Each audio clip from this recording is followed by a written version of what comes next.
Ovo je najluksuznija kuhinja u Zagrebu, bar ona koju sam vidio, i upravo u njoj imam Photoshop. Prije pola godine upoznao sam Manuelu i još od onda stalno pokušavamo dogovoriti ovo. Ali zašto se toliko trudim?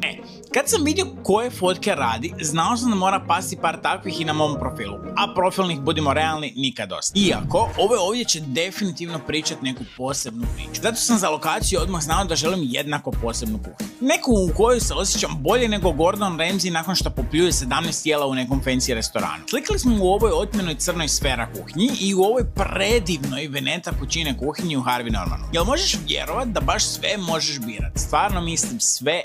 Visina ploha, dodaci, svjetla, boje, sve.